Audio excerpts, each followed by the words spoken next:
Coucou, je viens de te parler aujourd'hui d'une chose qui me semble importante parce que souvent quand on évolue sur soi, on va noter les bons quantiques et on attribue souvent ça finalement aux actions et à la présence. Cela dit, dans le silence et dans l'absence, se passe aussi des choses dans l'inaction. Bon, vous connaissez l'histoire là du bambou. Le bambou, ben, on le plante, le bambou chinois, et puis il se passe rien la première année, il se passe rien la deuxième année, il se passe rien la troisième année, il se passe rien la quatrième année. On se dit bon, ben, c'est bon, le machin il est mort. Puis quand on s'y attend plus, tout à coup, le bambou sort de terre et avec une vigueur et une force, il va aller super vite dans sa croissance tout à coup. Et, euh, et cependant, c'est aussi grâce à ce temps qui n'était pas visible sous terre, où on avait l'impression qu'il ne se passait rien, que toute cette croissance va être possible. Donc c'est un peu la même chose qui va se passer dans les accompagnements thérapeutiques. En fait, donc ben voilà, on va valider toutes les fois où la personne est là, qu'il y a des avancées et tout ça. Puis quand la personne ben, n'est pas là pour X raisons, pose un lapin ou que sais-je, ou est en retard et voilà, ou ne va pas se lever, ou peu importe les raisons, il y a quand on est là et quand on n'est pas là. Et quand on n'est pas là, ben on se dit bon ben voilà, il n'a pas été là. Pourtant, ça fait partie du processus aussi, ça fait partie du processus d'évolution et on le voit beaucoup en thérapie. Et c'est ce qu'on va appeler finalement les phases de procrastination et d'auto-sabotage. Alors pourquoi on donne, c'est du jargon thérapeutique, pourquoi on donne ce terme-là? Parce que la personne, que les excuses soient bonnes ou pas bonnes, finalement, ce qui se passe dans nos vies, c'est le reflet de ce qui se passe toujours à l'intérieur de nous. Donc, quand on freine à l'intérieur, il va y avoir toutes les opportunités possibles à l'extérieur pour que ça freine. En fait, on crée d'abord par notre intérieur ce qui va se passer à l'extérieur. Et c'est ça qui est très intéressant, en fait, et d'apprendre à comprendre en nous-mêmes, parce qu'on en est tous là, on danse, la vie est mouvement, et il y a des fois, on va être dans cet auto-sabotage, des fois dans cette procrastination, des fois dans ces avancées. Et il est, moi qui suis au service de la plénitude, donc en mouvement, il est vraiment important de noter que ces phases-là sont capitales. Alors, et elles n'ont pas à être jugées, elles sont toutes riches de leur enseignement, quel qu'elles soient. On a appris dans cette société un peu manichéenne et judéo-chrétienne de mettre ça c'est bien et ça c'est mal, et pourtant tout sert à tout. Il faut un hiver pour un été, un printemps pour un automne, etc. Et il faut des colères pour pouvoir cultiver sa paix. Mais il ne va pas falloir la colère n'importe comment pour cultiver sa paix. Il va falloir être dans cette capacité d'accueillir les messages de notre partie en colère et puis de voir comment on s'aligne par rapport à ça. Et il en va de même pour la procrastination ou l'absence. Ok, ben j'étais absent et maintenant qu'est-ce que je fais de ça? Donc qu'est-ce que ça m'enseigne? J'accueille cette partie. Qu'est-ce que ça m'enseigne et qu'est-ce que je fais de ça et comment je me positionne par rapport à ça? Au service de quoi c'est finalement la procrastination, le silence, l'absence. Voilà, donc dans la séance thérapeutique, il se passe quoi? Il se passe que tout à coup, tout changement inhérent à chaque être se fait en 3 phases. Donc la phase de changement, elle va se faire d'une prise de conscience. Donc j'ai chaud, j'ai froid, je suis pas bien. Une prise de conscience qui va générer une décision. Par rapport au fait que j'ai trop chaud, ah ben, j'enlève la couverture, décision et action. Et par rapport au fait que j'ai trop froid, je mets la couverture. Donc prise de conscience. Toute démarche de changement inhérent à l'humain va se faire dans ce sens-là. Prise de conscience, ce qui n'est pas la phase la plus agréable, d'accord? Parce que, ok, j'ai pris conscience que j'avais chaud, mais si je ne prends pas de décision pour enlever la couverture, bah, je reste, ok, j'ai pris conscience, c'est chouette, mais si je fais rien, je reste dans un état qui de manque ou de, voilà, qui est à améliorer en fait. Donc prise de conscience, la décision que je prends, donc enlever ou mettre la couverture, donc là en thérapie ça peut être prise de conscience, ben, je suis pas bien, je veux changer, ça va pas et je veux changer.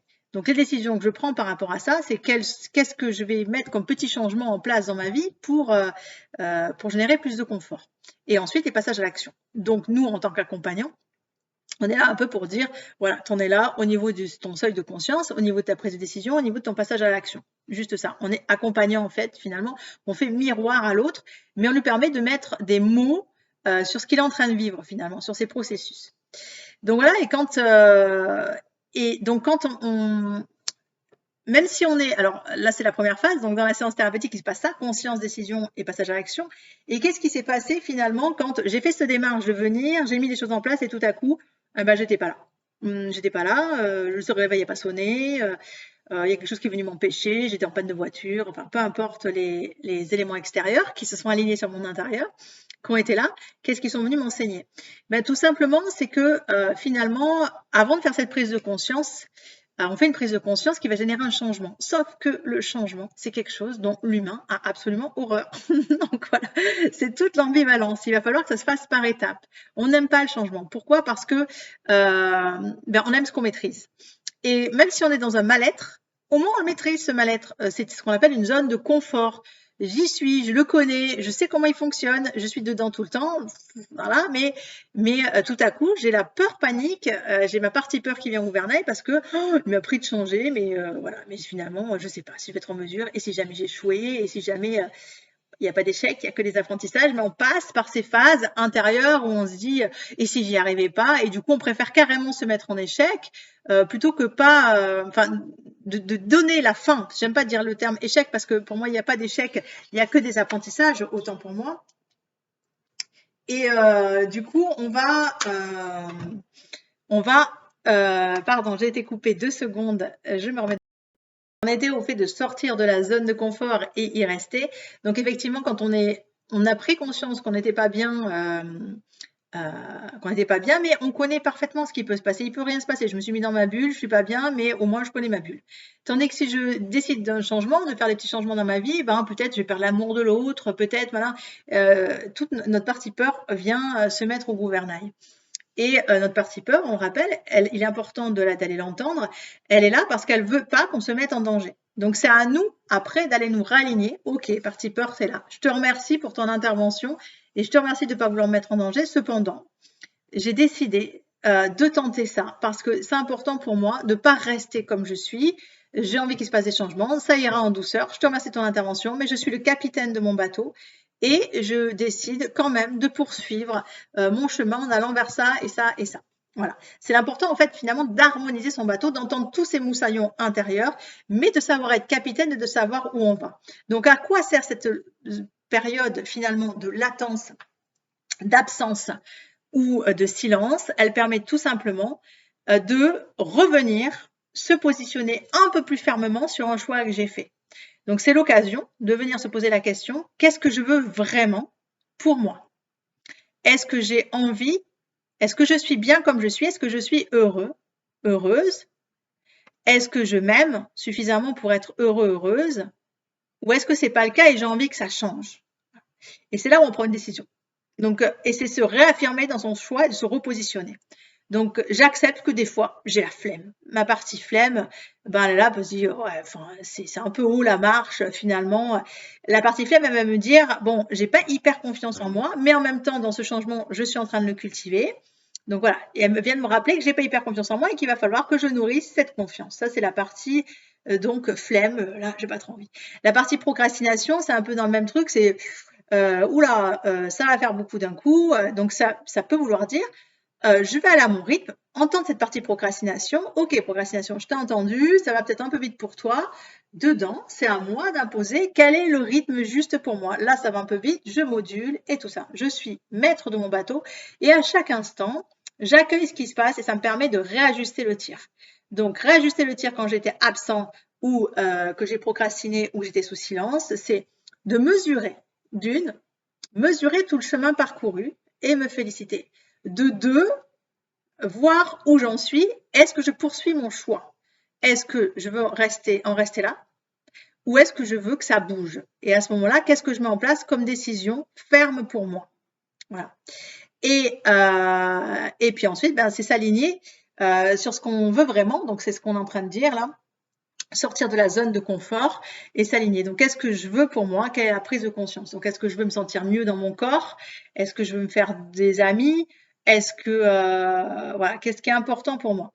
Et donc après, c'est l'accompagnement du thérapeute qui va permettre effectivement d'améliorer ton niveau de confiance en toi avec des techniques donc, comme la gratitude et bien prendre le temps de mesurer tous les pas faits, se féliciter, etc. D'être rassuré en temps voulu et de voir ce qui se joue. Parce que si je reste tout seul dans ma grotte, ça sera compliqué de voir ce qui se joue pour moi. Qu'est-ce qui s'est réellement passé.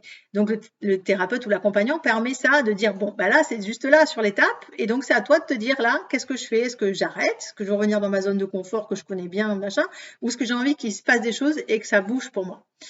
Voilà, donc c'est cette petite vidéo sur l'importance des silences et de l'absence. Je te souhaite un beau positionnement sur toi, savoir où tu en es par rapport à ton bonheur. C'est cette capacité à être satisfait, satisfaite de l'instant que tu vis, l'instant présent.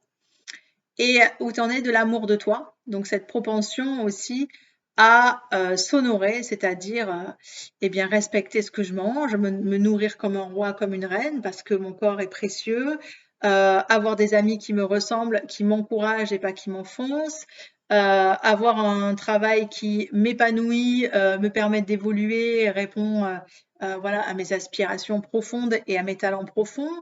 Avoir sinon un partenaire de vie qui me respecte comme moi je me respecte finalement. Donc voilà, c'est ce chemin que je te propose de faire. À tout bientôt.